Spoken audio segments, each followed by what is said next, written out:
Hey guys, doing the intro for the second of the two videos that I'm going to do on my elk hunt this year, and just kind of wanted to kind of break down just a little bit of how the elk hunt went this year. Obviously, in the last video I kind of explained that I was in elk really quickly when I got into the timber, and kind of explained all that. I think I got into a couple bulls immediately. They were just 60-70 yards away, and I just couldn't really make a play on them. Bumped some cows a little bit later. I was fixing to sit down and make a call, then got down in there where I felt comfortable, started making the call, and I was rattling actually. So I had a set of pretty dense, heavy horns that are compact. I can fit them in my pack. I like some mass to the horns. I don't want to just tickle. I want to have something where I can get some volume that'll carry out there, because there was a little bit of wind blowing, and I've got a bull out there about 200 yards. And so I need to get some volume. And so, man, I'm making a ruckus. I'm going crazy. I'm kicking trees and breaking, trying to kick logs over and beating the horns together. I'm huffing through the bugle tube. I had cow called through the bugle tube initially and got a bugle out there at about 200.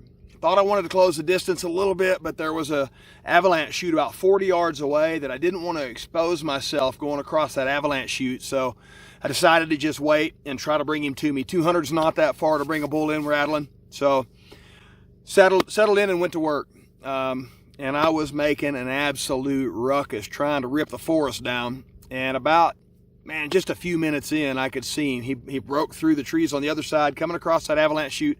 A little bit of cover in there. He wasn't like totally exposed, but I could see him moving through. I could see him coming. And so then it's time to go to work. So I put all my stuff down, I grabbed my bow, and so I shoot my release. I'm a trigger guy, and I've got my release pretty deep in the meat of my finger.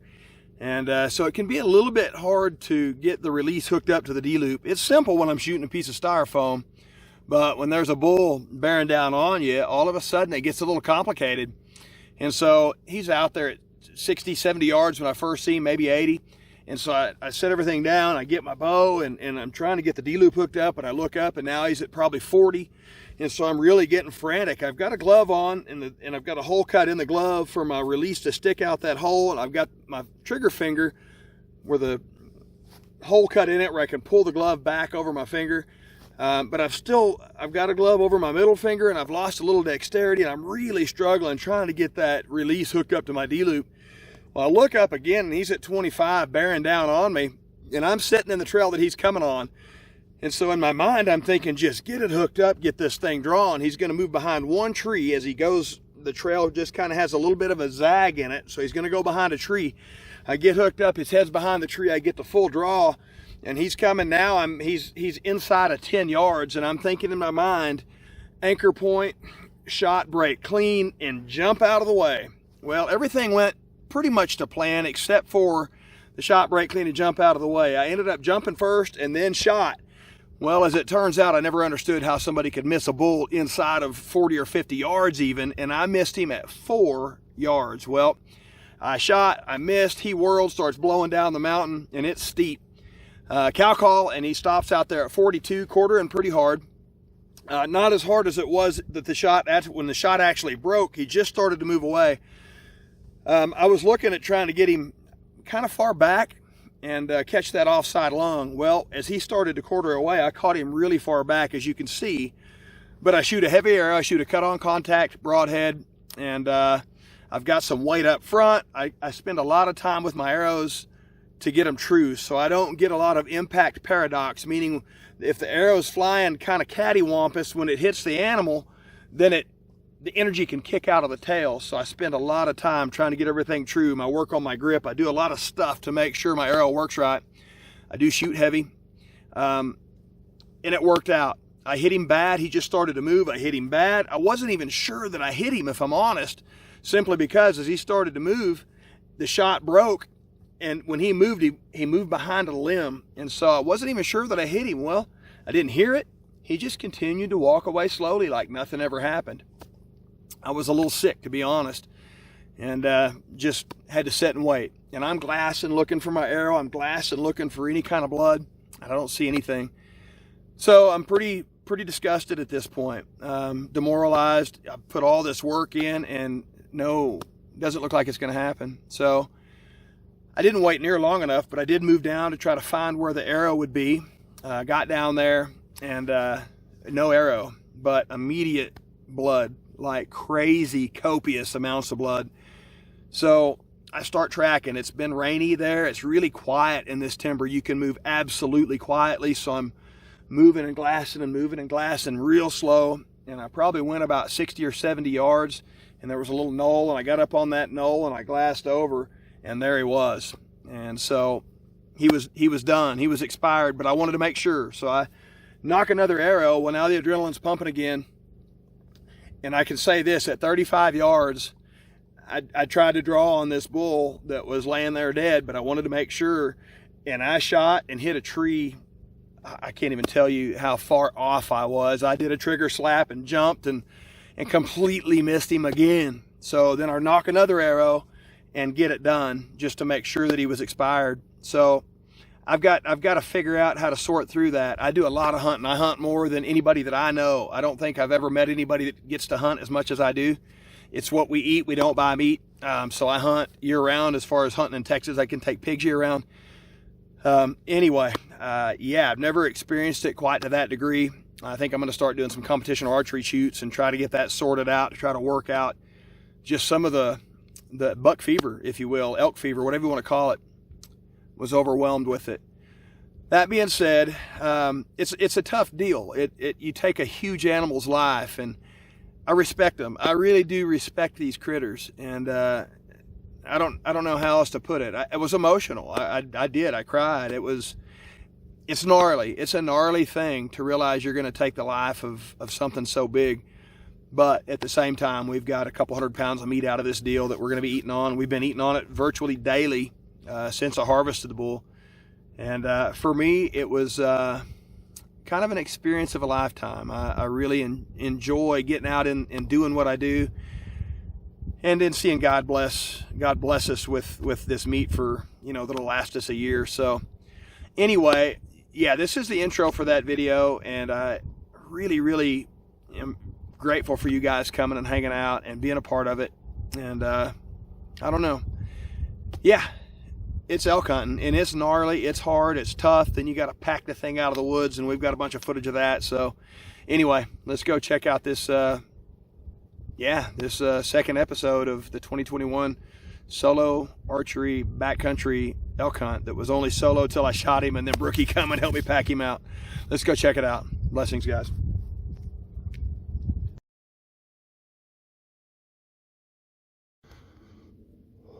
Well, it's all happened really fast this morning. I seen two bulls about 250 yards from my tent when I got up and started moving, and tried to work them out. Couldn't really get it done. The wind wasn't in my favor, so I let them move on. I caught back up to them, waiting for the wind to change, and it never did. I finally got a swirl, and they finally busted me. So I kept moving, trying to find a place that I felt comfortable to settle in and make a call. I was wanting to rattle, and just fixing to settle in, and I bumped some cows. And I don't know, went probably 100 yards past that and found a place where I felt comfortable that I was going to settle in. Cow called a few times, heard a bugle about 200 yards away. Started to pack up and try to move in a little closer, and thought, no, I'm going to settle in right here and make the call. So I did, and probably 10 minutes in, bull come in. Shot and missed, actually. Glanced off of a tree. He ran about 40 yards, and I cow called and stopped him, and hit him really bad. But I just tracked him, and there you can see, got to pull down. So we're going to walk down here and give this little guy a look. See, he's by no means huge. Looks like a 4x5. Let me turn the camera around here. He was quartering away really hard. Looks like a 5x5. He was quartering away really hard. I got the heebie-jeebies. I felt like I could shoot him there and get the lung on the exit. I'm shooting a heavy arrow, and looks like it worked.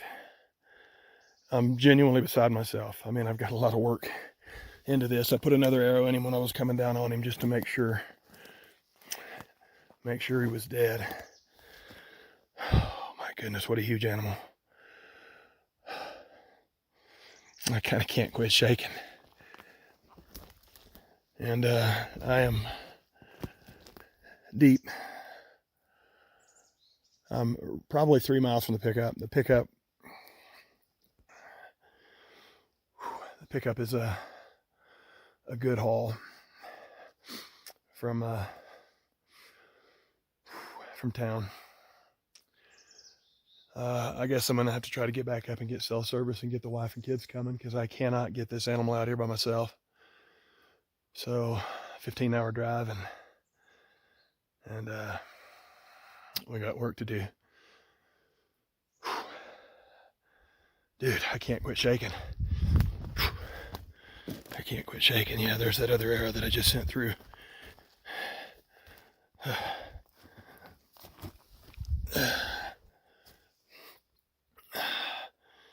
Sent this one through just to make sure he was done. Oh my goodness, I got my work cut out for me. Okay, yeah, trying to get the shakes out. And he is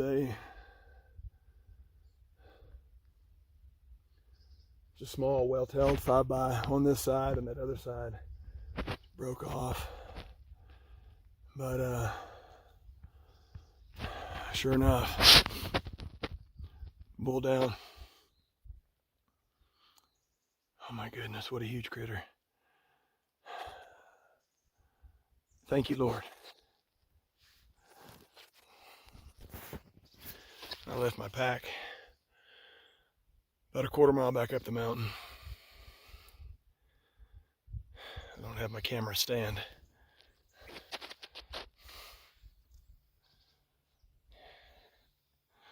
He came in running with an attitude. And that first shot that I missed, it was at 10 yards, and he was coming straight at me. I was going to do a frontal, hit that thoracic opening there. And I was in the process of shooting, as I was also in the process of trying to get out of the way, because I was in the trail that he was coming in on, and he was coming full bore. And I don't even know.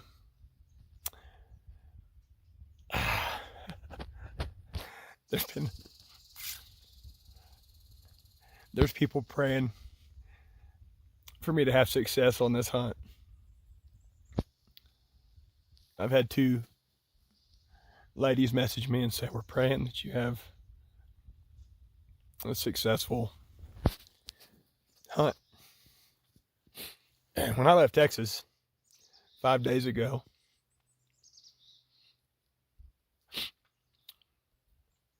I made the decision that success for me on this hunt was to experience God in creation. And if I got a bull, it would just be icing on top. Well, as it turns out, I've done both. Thank you guys for praying. This is meat for my family that we'll eat on all year. Quite honestly, it allows me to travel more, because I won't have to spend quite as much time deer hunting to load the freezer up this year. This mountainside is infested with elk. I've been in elk all morning. I don't know what time it is. It's not 10 o'clock yet. And I've had several encounters. Even had some bulls come in after this one. So, I don't know. I can't believe it. I've worked hard for this. 4 years of trying to figure these guys out.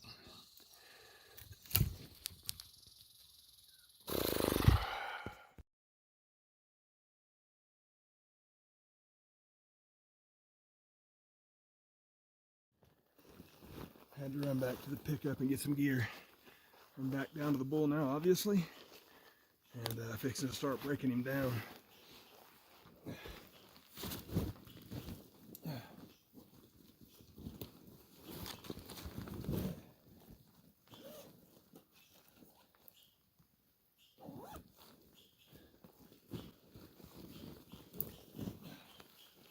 All right, to start off with, Jared Wold gave me this knife. Jared worked for the Rocky Mountain Elk Foundation. He's a son-in-law. And my good friend Shane Pearson passed away a few months ago. Jared had got these for my friend Shane. I got 2 of these, and I'm put one in my pack, kept it in my pack.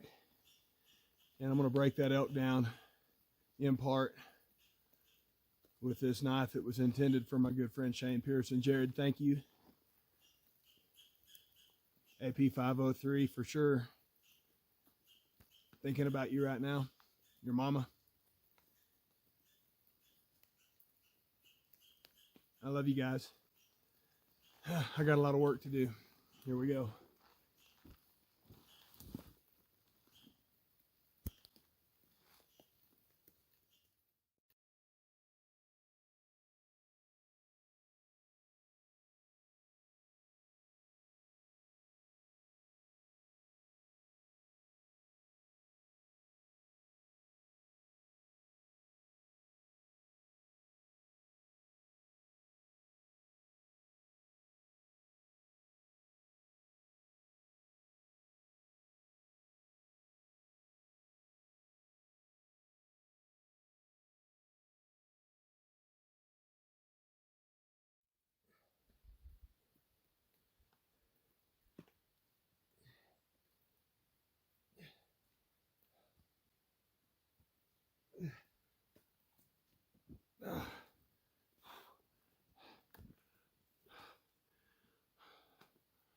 Organic elk backstrap. Oh. Jonathan, that probably belongs to you. I got a sneaky feeling that's gonna be mighty fine. All right, here is a chunk of elk heart.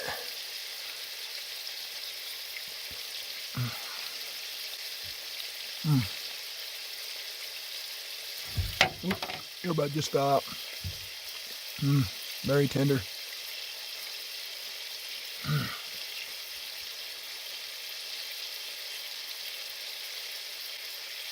A lot of work.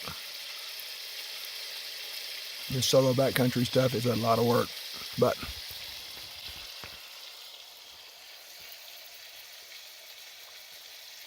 there's some payoff here too. Some beautiful scenery. Blessings. Yeah, here it comes. I'm about 3 miles from the bull here. I'm fixing to head back up over the top. And looks like we might be fixing to get wet. And yeah, we'll see. But it sure is beautiful. Hallelujah.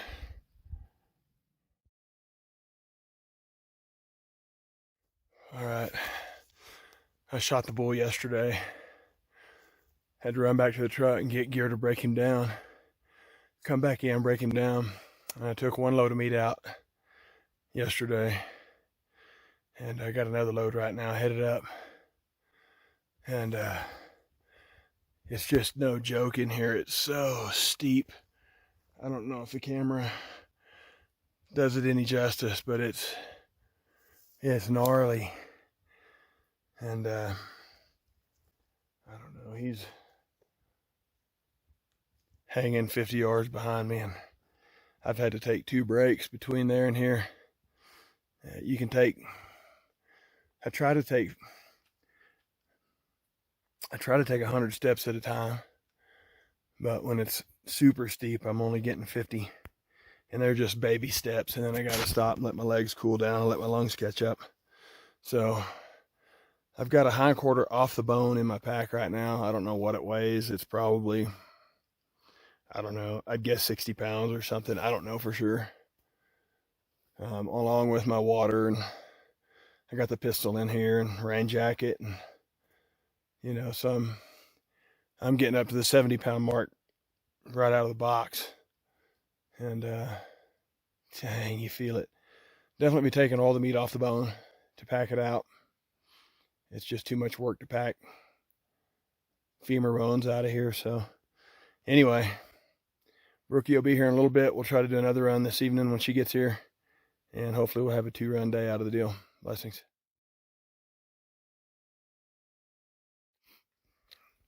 All right, me and Brookie headed up for our first pack out. We got Rio over here also. Our first pack out. I've done 2 loads so far. I think we've got at least two more trips to go. So Brookie just made the trek up from Texas. She's all smiles at the moment. Got a sneaky feeling that might change here shortly. But she's here to help me do this, get this elk off the mountain. And so we're headed up for our first load. We'll pan around here and let you kind of see some of this view. I know the phone won't do it any justice, but just absolutely beautiful. So anyway, if we see anything cool, we'll try to get the phone on it and let you see it. Blessings.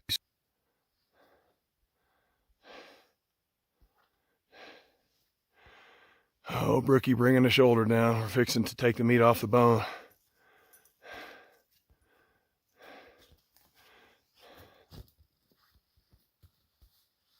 These things are heavy. Yeah, they are. All right. All right, well, we'll get the meat off the bone. We'll throw that one in your pack. And I'm hoping you can carry that one and a little bit of that one that's still hanging, that other front shoulder. And I'm hoping I can carry a hindquarter and maybe the horns, the head. And then this will be all we'll have to come back for, ideally. Well, it'd be ideal if we could figure out how to... Rio! Yeah, load him up, pack him down. This still weighs, I don't know, 50 pounds or something though, so it's not like it's light. All right, let's get to work. All right, we're fixing to take the meat off the bone of this front shoulder to help with pack out, because we're down, I think we're down at about 10.7, 10.8 where the bull died, and then we got to go up over 11.2 and then back down to 10.8 to camp. I broke the bull down yesterday, day before yesterday, with a knife that I'd gotten from Jared Wold that he had bought for Shane Pearson. And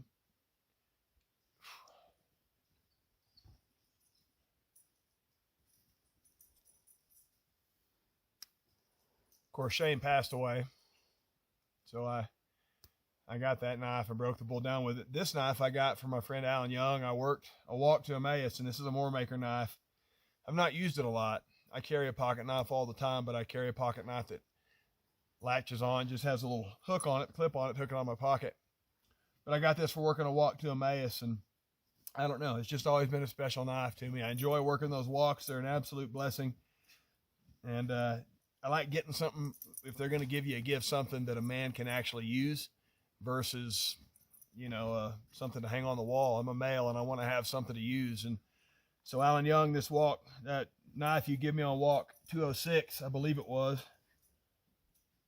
Yes, sir. Walk 206. Fixing to finish breaking this bull down with it. So, man, thank you for the blessing.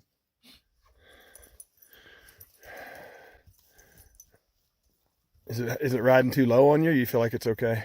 No, it's fine. Okay.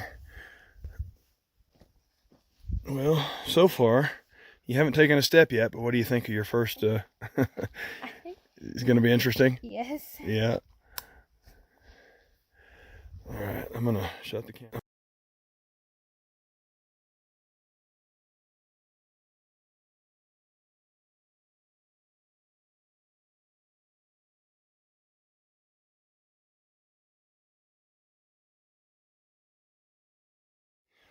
Yeah, she tried to sit on that log and plop down too hard and went over backwards.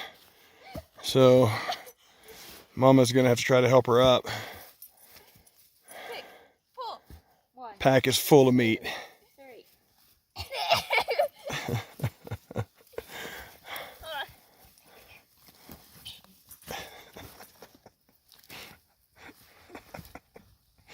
We have to baby crawl over to the log and then use the log to get up. We're a quarter mile from the pickup. We're almost done. Oh, those legs are spent, I can promise you. I just want to sit down. Yeah, don't do it quite so abruptly. Oh. It's so heavy, it just throws me back. Yeah, if you can lean back a little bit though, turn your body this way. No, the other way. Okay, yeah, now go back. Your pack should end up on the log. Take a little bit of that load off.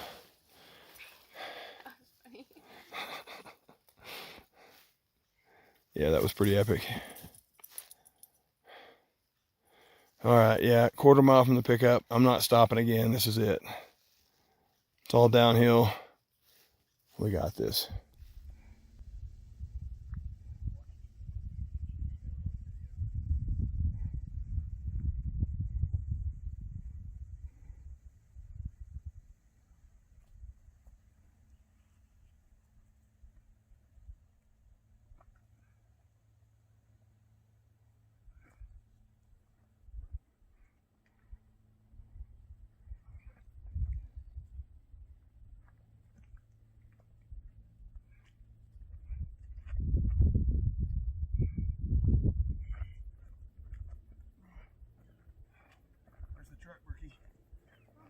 I see the truck.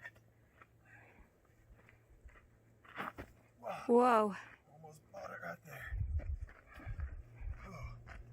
Oh. We were 20 yards from the pickup.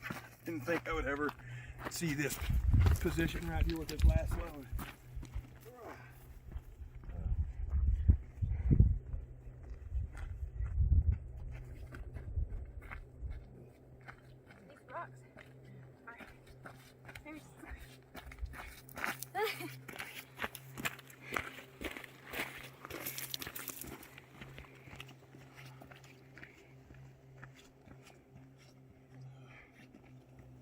Great job, sweetie. All right, well, that is a wrap for the 2021 elk hunt, and yeah, I had a blast. Very, very blessed to get to go. I want to say a special thank you to Jonathan, Katie Wise. They